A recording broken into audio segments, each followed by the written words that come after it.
Bengaluru garden city ಹೋಗಿ garbage city ಆಗಿ ಬಹಳ ದಿನ ಆಯಿತು.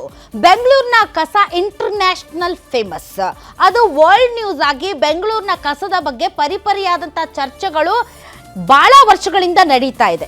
ಆದರೆ ಬೆಂಗಳೂರಿನ ಕಸಕ್ಕೆ ಕಾಯಕಲ್ಪ ಒದಗಿಸೋದಕ್ಕೆ ಡಿ.ಕೆ. ಶಿವಕುಮಾರ್ ಅವರು ಬಂದ ಮೇಲೆ ಬಹಳ ಆಧುನಿಕವಾದಂಥ ಟಚ್ ಅನ್ನು ಕೊಟ್ಟಿದ್ದಾರೆ.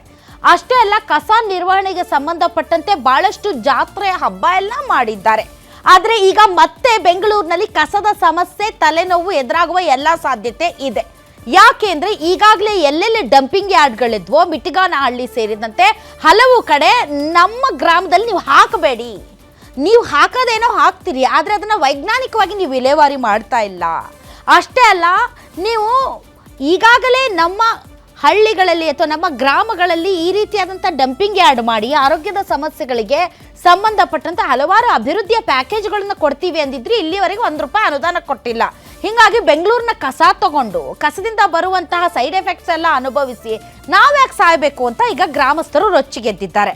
ಆದರೆ ಇದು ಸರ್ವೇ ಸಾಮಾನ್ಯ ಅಂತ ನಿಮಗೂ ನಮಗೂ ಅನಿಸಿದ್ರು, ಬೆಂಗಳೂರಿನಲ್ಲಿ ಒಂದು ದಿನ ಕಸ ತೆಗೀಲಿಲ್ಲ ಅಂತಂದ್ರೆ ಬೆಂಗಳೂರು ಯಾವ ರೀತಿ ಗಬ್ಬೆದ್ದು ನಾರುತ್ತೆ ನಿಮ್ಗೆ ತುಂಬ ಚೆನ್ನಾಗಿ ಗೊತ್ತಿದೆ.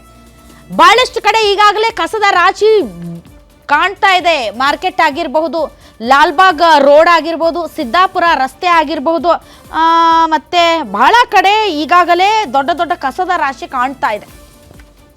ಏನು ಅಂತಂದ್ರೆ ಇದ್ರ ಮಧ್ಯೆ ಪಾಲಿಟಿಕ್ಸ್. ಬಿಜೆಪಿಯ ಶಾಸಕರುಗಳು ಬೇಕು ಅಂತಾನೆ ಗ್ರಾಮಸ್ಥರನ್ನ ಎತ್ಕಟ್ಟಿ ಡಂಪಿಂಗ್ ಯಾರ್ಡ್ಗಳಲ್ಲಿ ಕಸ ಸುರಿದೇ ಇರೋ ಹಾಗೆ ಮಾಡ್ತಾ ಇದ್ದಾರೆ. GBA ಎಲೆಕ್ಷನ್ ಬಂತು. ಅಷ್ಟೇ ಅಲ್ಲ, ನಾವಿದ್ದಾಗ ಕಸ ವರ್ಲ್ಡ್ ಅಲ್ಲಿ ಫೇಮಸ್ ಆಗಿತ್ತು. ಈಗ ಕಾಂಗ್ರೆಸ್ ಇದ್ದಾಗಲೂ ಒಂದು ಸ್ವಲ್ಪ ತಲೆನೋವು ಆಗಲಿ ಅಂತ ಪಾಲಿಟಿಕ್ಸ್ ಮಾಡ್ತಾ ಇದ್ದಾರೆ ಅಂತ. ಎಲ್ಲದರಲ್ಲೂ ಪಾಲಿಟಿಕ್ಸ್ ಮಾಡ್ತಾರೆ, ಈಗ ಕಸದಲ್ಲೂ ಪಾಲಿಟಿಕ್ಸ್ ಮಾಡ್ತಾ ಇದ್ದಾರೆ. ಸೊ ಇವತ್ತಿನ ಕಾರ್ಯಕ್ರಮದಲ್ಲಿ ನಾವು ಗಾರ್ಬೇಜ್ ಪಾಲಿಟಿಕ್ಸ್, ಕೈ ಕೇಸರಿ ಜಟಾಪಟಿ. ನಿಮ್ಮೂರಿನಿಂದ ವಿಶ್ವ ಮಟ್ಟದವರೆಗೆ ರಾಜಕೀಯ, ಸಿನಿಮಾ, ಸ್ಪೋರ್ಟ್ಸ್ ಯಾವ ಸುದ್ದಿಯೂ ಮಿಸ್ ಆಗಲ್ಲ. ಬರೀ ಸುದ್ದಿಯಷ್ಟೇ ಅಲ್ಲ, ಜೊತೆಯಲ್ಲೇ ಇರುತ್ತೆ ವಿಶ್ಲೇಷಣೆ. ಗ್ಯಾರಂಟಿ ನ್ಯೂಸ್ ನ ಸಬ್ಸ್ಕ್ರೈಬ್ ಮಾಡಿ, ಫಾಲೋ ಮಾಡಿ, ಕ್ಷಣ ಕ್ಷಣದ ಅಪ್ಡೇಟ್ಸ್ ಪಡೆಯಿರಿ.